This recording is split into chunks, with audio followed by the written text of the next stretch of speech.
عقیدہ مسلمانوں کا متفقہ عقیدہ ہے کہ میرے آقا کے بعد کوئی نبی، جب بھی کسی نے نبوت کا دعویٰ کیا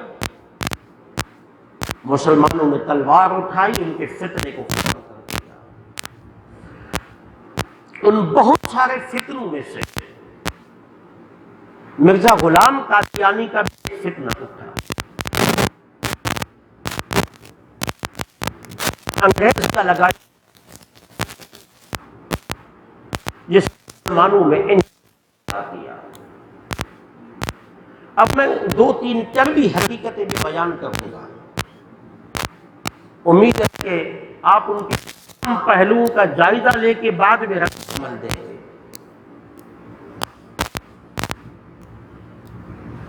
مسلمانوں میں باہمی جتنے مسائل، مسلمانوں کے باہمی جتنے بھی مسائل ہیں، یہ اختلافات تو بہت پہلے سے۔ ویسے میں عادت نہیں کسی کا نام لینے کی، لیکن بات کو سمجھانے کے لیے اب بہت سارے مسالک تھے مسلمانوں میں ہی تھے، بظاہر مسلمان تھے، بہت سارے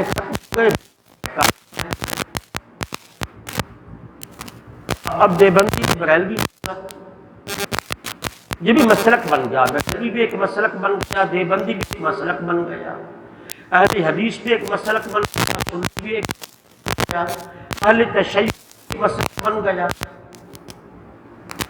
100 سالہ پرانی تاریخ تشیع بھی ہے، 100 سال پرانی تاریخ، 2300 سال پہ محیط اہل حدیث کی بھی ہے، اور ایک عرصہ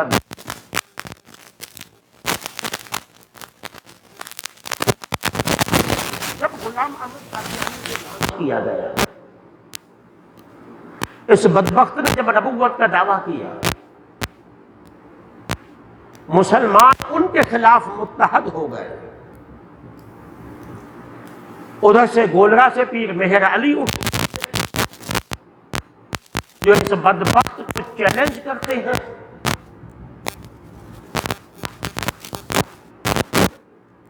علماء دیوبند سے بہت سارے علماء اٹھتے ہیں۔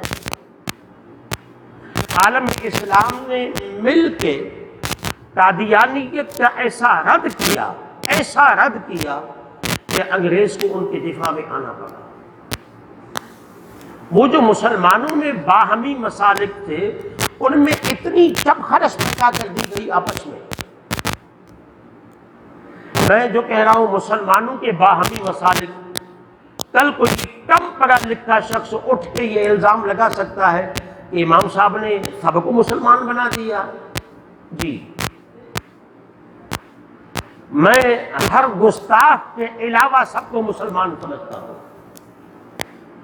گستاخ چاہے خدا کا ہو، گستاخ نبی محترم کا ہو، گستاخ قرآن کا ہو، گستاخ صحابہ کا ہو، گستاخ اہل بیت اطہار کا ہو، وہ کسی مسلک کے قید کے بغیر وہ تو کافر ہے، وہ تو مسلمانوں سے فارغ ہے۔ لیکن محض ہاتھ کہاں باندھنے چاہیے، ہاتھ کہاں نہیں باندھنے چاہیے، رفع یدین کرنی چاہیے، رفع یدین نہیں کرنی چاہیے، میلاد کس طرح منانا چاہیے، کس طرح نہیں منانا چاہیے، 11ویں کرنی چاہیے پابندی سے یا نہیں کرنی چاہیے، جلوس میلاد کا نکالنا چاہیے نہیں نکالنا چاہیے، یہ وہ فروعی اختلافات ہیں جس کی بنیاد بنا کے میں کسی کو کافر نہیں کہہ سکتا۔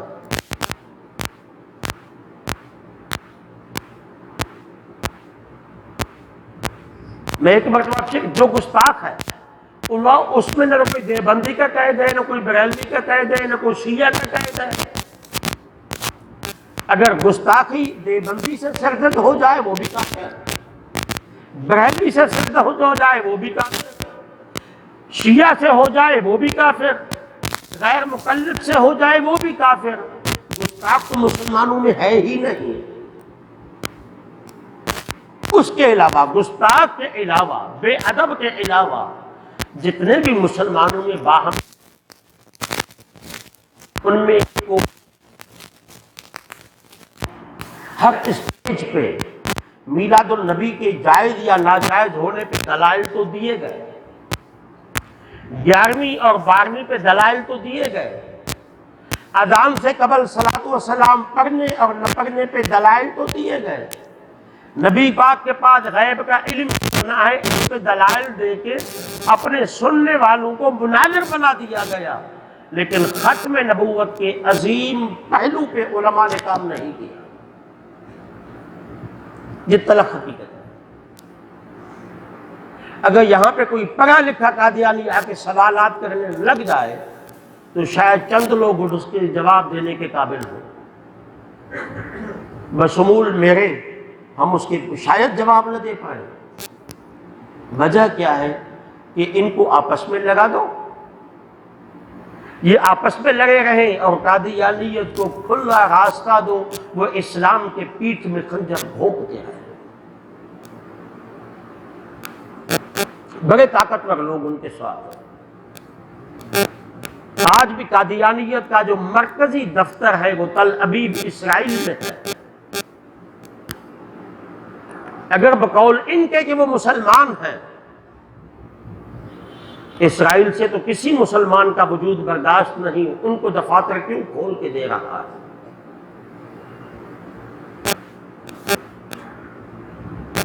کیا کسی اہل حدیث کا، کسی سنی کا، کسی شیعہ کا، کسی بریلوی کا، کسی دیوبندی کا مرکز اسرائیل میں بن سکتا ہے؟ جواب ہے نہیں۔ جب جواب ہے نہیں تو قادیانیت ایک مسلمانوں کا فرقہ نہیں، جب نہیں ہے تو ہر وقت ہر محاذ پہ ان کے خلاف کام ہوتا رہا، یہاں تک کہ پاکستان میں 1974 میں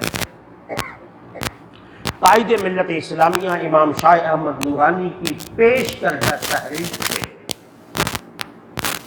جس میں تمام مسالک کے علماء تھے، جماعت اسلامی کے پروفیسر غفور اول صاحب بھی تھے،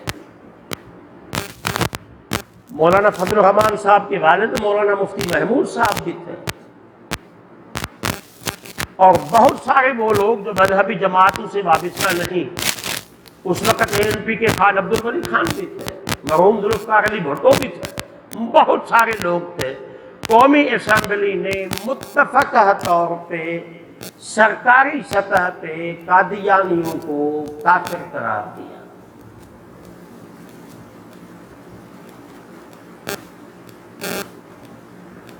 وہ کافر تو بن گئے، آگے چل کے انہوں نے کہا چلو آپ نے ہمیں کافر کہہ دیا، لیکن ہم تو کلمہ بھی مسلمانوں کا پڑھتے ہیں، لا الہ الا اللہ محمد رسول اللہ، کلمہ ان کا وہی ہے،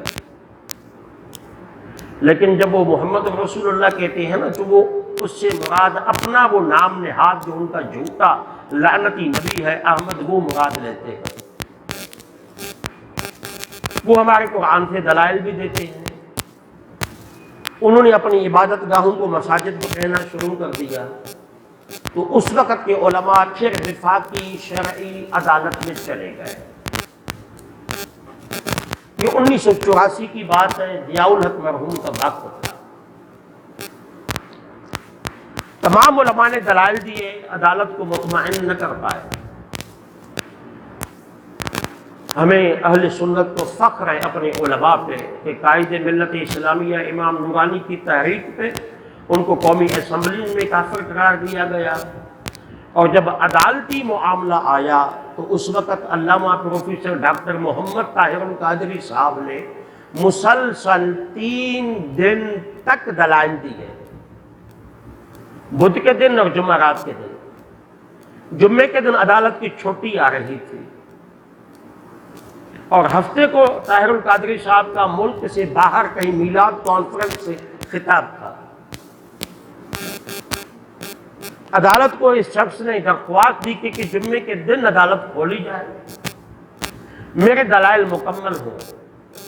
3 دن تک اس شخص نے دلائل دے کر یہ ثابت کر دیا کہ قادیانی نہ صرف کافر ہے بلکہ مرتد ہے، واجب القتل ہے، اس کی توبہ بھی قبول نہیں ہے، وہ گستاخ رسول ہے، وہ مسلمانوں کے شعائر کو استعمال نہیں کر سکتے، یعنی وہ اپنی عبادت گاہ کو مسجد نہیں کہہ سکتے،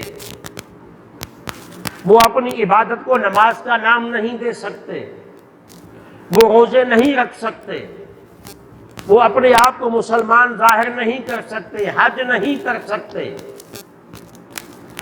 جب دلائل مکمل ہوئے، عدالت نے فیصلہ محفوظ کیا، عدالت فیصلہ سنانے والی ہی تھی، تو یہ سیاستدان موقع سے فائدہ اٹھاتے ہیں۔ ضیاء الحق مرحوم نے 1984 میں اپنے مشیروں کے مشورے سے ایک آرڈیننس نافذ کر دیا جو قانون کی شکل اختیار کر گیا۔ اس قانون کے مطابق قادیانی نہ تو قرآن کو استعمال کر سکتا ہے، نہ تو وہ اپنی عبادت گاہ کو مسجد کہہ سکتا ہے، نہ وہ اپنے آپ کو مسلمان کہہ سکتا ہے۔ وہ اقلیت بھی تب بنے گا جب وہ آئین پاکستان کو تسلیم کرتے ہوئے اپنے آپ کو غیر مسلم اقلیت تسلیم کرے، لیکن انہوں نے ابھی تک نہ آئین پاکستان کو مانا، اس کافر نے، قادیانی نے ابھی تک آئین پاکستان کو مانا، تسلیم کیا۔ یہاں پہ تو کسی سیاستدان سے جب یہ لوگ ناراض ہوتے ہیں، طاقتور لوگ، تھوڑی غلطی ہو جائے یہ غدار ہے، یہ آئین پاکستان کا مخالف ہے، اس نے آئین کے خلاف کر دی، اس نے آئین کو توڑ دیا، اور مسلسل 1974 سے لے کر آج تک 50 سال سے روزانہ کی بنیادوں پہ قادیانی آئین کو توڑتا ہوا نظر آیا ہے۔ آج تک کسی نے ان کے خلاف بولا؟ کوئی قانون حرکت میں آیا؟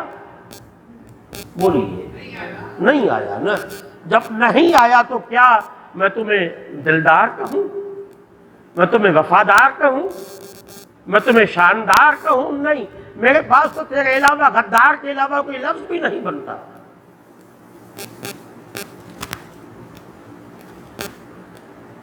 اور بعض اوقات 73 کا آئین کوئی مقدس صحیفہ تو نہیں، یہ نام نہاد سیاستدانوں سے بیانات دلائے گئے۔ آئین کو تبدیل کر دو، جب بھی سیاستدان کہتا ہے نا آئین کو تبدیل کر دو، 19 سے 20 مرتبہ غالباً، شاید 20 ترمیمیں آ چکی ہیں یا 19 ترمیمیں آ چکی ہیں، میرے ذہن میں نہیں آ رہا، 20 مرتبہ ترمیم کی گئی، ہر مرتبہ ختم نبوت کے قانون کو چھیڑنے کی کوشش کی گئی، لیکن مسلمان ہمیشہ برسر پیکار آ گیا، میدان پہ آ گیا۔ سب نے کوشش کی، سب نے کوشش کی، سب نے کوشش کی، قادیانی آقا کو خوش کرنے کے لیے، اپنے اقتدار کو طول دینے کے لیے۔ کوئی سیاستدان انہیں بھائی کہتا ہے، کوئی اس قانون کو بدلنے کی کوشش کرتا ہے، کوئی ختم نبوت کے قانون پر ڈاکہ مارنے کی کوشش کرتا ہے۔ ہر وقت علماء اٹھے، میدان میں آئے، میدان منایا اور باہر نکل آئے جب انہوں نے دیکھا کہ پارلیمنٹ میں اس قانون کو ختم کرنا ممکن نہیں ہے، کہ سیاستدانوں کا سب سے بڑا ووٹر مسلمان ہے، عاشق رسول ہے۔ سچ بتائیں، آپ کا کسی بھی سیاسی پارٹی سے تعلق ہو، اگر آپ کو پتہ لگ جائے کہ آپ کا نمائندہ گستاخ رسول ہے، اسے ووٹ دیں گے؟ یا گستاخ رسول کی حمایت کرنے والا ہے، ان کو ووٹ دیں گے؟ نہیں نا۔ تو ان لوگوں کا تو مقصد ہی حکومت، پارلیمنٹ، مفادات لینا ہوتا ہے۔ جب انہوں نے دیکھا یہاں سے نہیں ہوتا تو انہوں نے وقتاً فوقتاً قادیانی طاقت نے عدالتوں کا استعمال کیا۔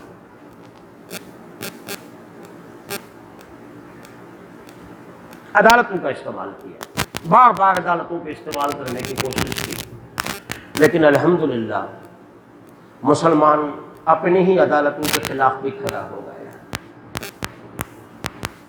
اب ایک واقعہ ہوتا ہے چناب میں، یہ قادیانیت کا گڑھ ہے پنجاب میں۔ کیا ہوتا ہے، ایک تفسیر ہے، میں اس پہ پہلے بات کی تھی جب یہ واقعہ ہوا تھا، تو میں نے اس پہ گفتگو کی تھی۔ قادیانیوں نے ایک تفسیر لکھی تفسیر صغیر کے نام سے قرآن کی تفسیر انہوں نے لکھی، جو کہ غیر قانونی، غیر اخلاقی، غیر شرعی تھی۔ کیا میں کسی عیسائی کو حق دوں گا کہ میری قرآن کا ترجمہ اور تفسیر لکھے؟ بولیے نہیں نا، کیونکہ وہ اپنی مرضی سے لکھے گا۔ کسی غیر کو حق نہیں کہ میرے نبی پہ آیت نازل کردہ آیات قرآنی کا تفسیر کوئی کافر کرے، نہیں، یہ غیر قانونی عمل تھا۔ تفسیر چھپ گئی، پاکستان میں لکھی گئی، پاکستان میں چھپ گئی، اور پاکستان میں چناب کے ہی ایک اسکول میں وہ تقسیم ہو گئی۔ تقسیم کرنے والا جو مجرم تھا وہ اس کا نام مبارک ثانی تھا۔ یہ مبارک کون ہے؟ یہ بدبخت مرزا غلام قادیانی کا پر پوتا ہے۔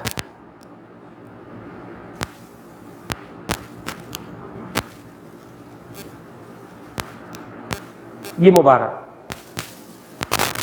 اس نے یہ تقسیم کی، یہ تقسیم ہوئی 7، اچھا انہوں نے پھر یہ انٹرنیٹ پہ بھی یہ تفسیر اپلوڈ کر دی اور پاکستان سے ہوئی۔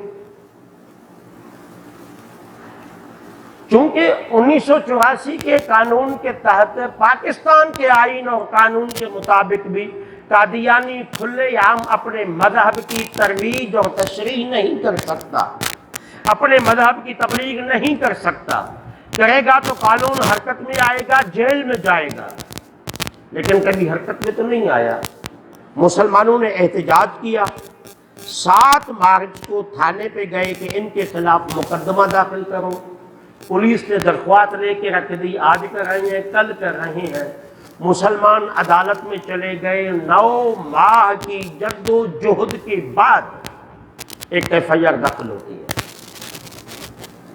گستاخ قرآن پہ، قرآن کو بدلنے والے مسلمان کے دشمنوں پہ۔ مسلمانوں کے ملک میں مسلمانوں کو فرسٹ انفارمیشن رپورٹ FIR شامل کٹوانے کے لیے 9 مہینے کی عدالتی جد و جہد کے بعد بھی FIR جب کاٹی گئی تو 1 سال تک ان کو گرفتار نہیں کیا گیا۔ یہاں پہ تو کچھ کر کے دیکھو، پولیس انتظار میں بیٹھی ہے، شک کے بنیاد پہ سارے گھر کو اٹھا لیتی ہے۔ اس مجرم نے فلاں کو فون کب کیا تھا، اٹھا دو۔ اس مجرم کی بات کس سے ہوتی تھی، ان کے فون، اس کے موبائل نمبر میں کس کس کا نمبر سیو ہے، اٹھا دو۔ کس کے ساتھ ہوٹل پہ بیٹھتا ہے، اٹھا دو۔ لیکن یہاں 1 سال تک ان کو گرفتار نہیں کیا گیا۔ مسلمانوں نے احتجاج کیا، سیشن عدالت میں کیس گیا، وہ گرفتار ہو گیا، ان کی ضمانت کی درخواست دے دی گئی لیکن نہیں قبول نہیں ہوئی۔ اس وقت کے ایڈیشنل سیشن جج اجمل صاحب نے، اللہ اس کو درجات کو بلند کرے، ان پہ فرد جرم عائد کی۔ یہ طاقتور طبقہ لاہور ہائی کورٹ چلا گیا۔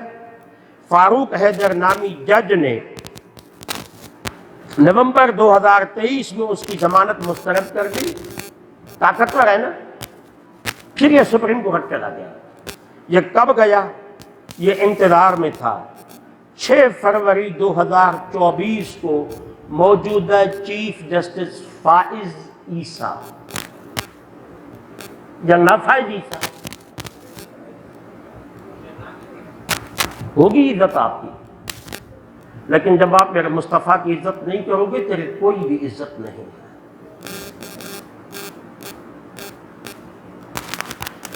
ان کی عدالت میں مقدمہ داخل ہوتا ہے اور یہ 29ویں چیف جسٹس ہے۔ 17 ستمبر 2023 کو چیف جسٹس بنتے ہیں۔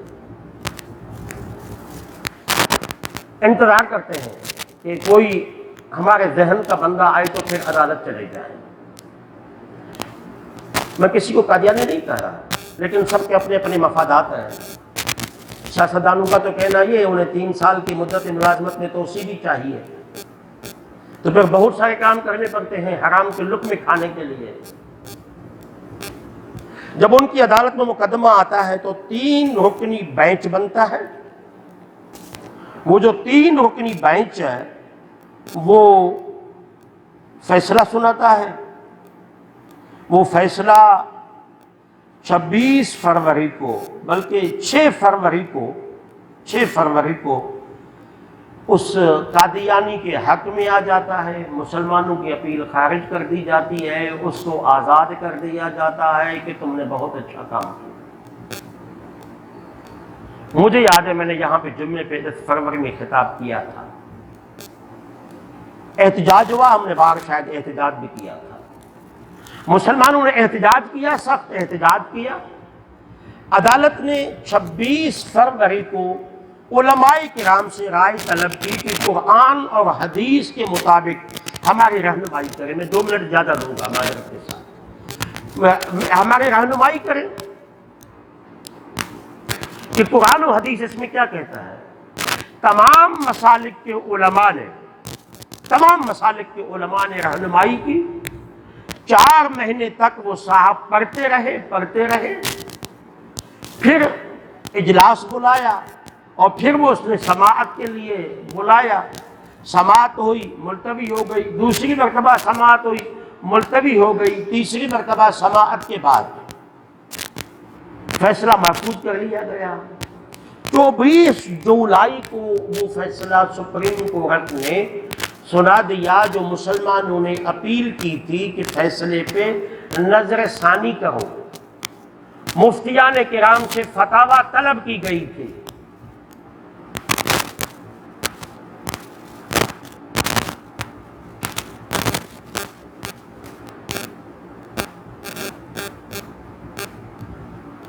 پانی پلا دو بابا جی، پانی پلا دو. بس ایک بندہ جائے، بقیہ بیٹھے رہے. اللہ اس کو شفاعت کا ملا. جی آپ سے میری طرف توجہ ہے. مفتیان کرام سے فتوائیں طلب کی گئی تھی. مفتیان کرام نے جو اپنی رائے دی، عدالت نے ان سب کو ردی کی ٹوکری میں رکھ کے کہہ دیا کہ ہم پہلے فیصلے کو برقرار رکھتے ہیں. مبارک ثانی کو آزاد کر دیا.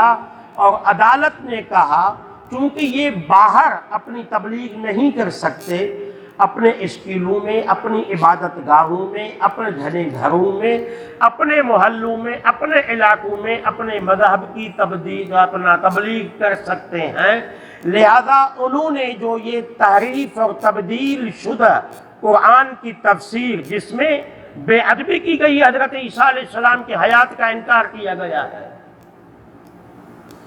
جس میں میری طرف توجہ ہے، جس میں قرآن کی آیات کے مضمون کو بدل کے رکھ دیا گیا ہے، اس نے اجازت دے دی کہ یہ قادیانی تقسیم کر سکتا ہے. یہ ختم نبوت پہ سب سے بڑا حملہ تھا. یار میرے عظیم اس مقصد پہ ہٹ کے آپ اس بھائی کی طرف دیکھ رہے ہیں. ہم کتنے غیر ذمہ دار ہو. میرے بھائی مجھے دیکھیں یار. میں کتنے اہم موضوع پہ گفتگو کر رہا ہوں اور آپ کتنی غیر ذمہ داری کا مظاہرہ کر رہے ہیں. ہم کتنے غافل ہو چکے ہیں اپنے نبی کی محبت سے. یار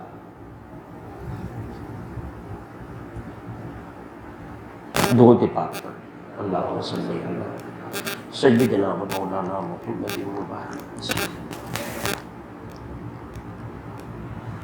اس نے کہا یہ اندر باہر جرم ہے، اندر جرم نہیں ہے. یہ بات سمجھ میں آتی ہے کہ کوئی جرم تو ہو، گھر کے اندر کرو تو جرم نہیں، باہر کرو تو جرم ہے. تو چیف جسٹس صاحب خود عقل پہ ماتم کرنے کو جی چاہ رہا ہے. کل کوئی کہہ سکتا ہے کہ ہیروئن باہر بیچنا جرم ہے، اندر بیچنا جرم نہیں ہے.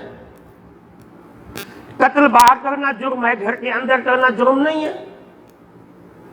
پھر وہ جو ایک قانون تھا کہ وہ کلمہ طیبہ کا استعمال نہیں کر سکتے، اس نے اس کی بھی اجازت دے دی. تو لا الہ الا اللہ محمد رسول اللہ کہہ سکتے ہیں اپنے گھروں کے اندر. تو لہذا قادیانیت کو، تبلیغ کی تحریف شدہ قرآن کو بدلنے کے بعد بھی، قرآن کی تحریف کے بعد بھی ان کی تبلیغ کی اجازت نہ صرف آئین پاکستان سے غداری اور خلاف ورزی ہے، بلکہ یہ اللہ اور اس کے رسول کے خلاف بھی بغاوت کا اعلان ہے۔ سپریم کورٹ کی جب تک عزت تھی تب تک تھی، آج کے بعد ہمارے لیے سب سے معزز اگر کوئی ذات ہے یا ذات خدا ہے یا ذات مصطفیٰ ہے۔ ذات خدا اور ذات مصطفیٰ کی عزت ہے، جو میرے نبی کی عزت کرے گا اس کی عزت کریں گے، جو میرے نبی کی عزت نہیں کرے گا تو ہاتھ اٹھا کے ان ظالموں کو بتا دو کہ ظالموں ہم تیرے اس فیصلے کو جوتی کے نوک پہ رکھ دیتے ہیں۔ کیا یہ فیصلہ آپ کو منظور ہے؟ ذرا کھڑے ہو کہ آپ کو فیصلہ منظور ہے؟ سب کھڑے ہو جائیں اور ظالموں کو دکھا دیں۔ تاجدار ختم نبوت زندہ باد زندہ باد، تاجدار ختم نبوت زندہ باد زندہ باد، علماء اہل سنت زندہ باد زندہ باد۔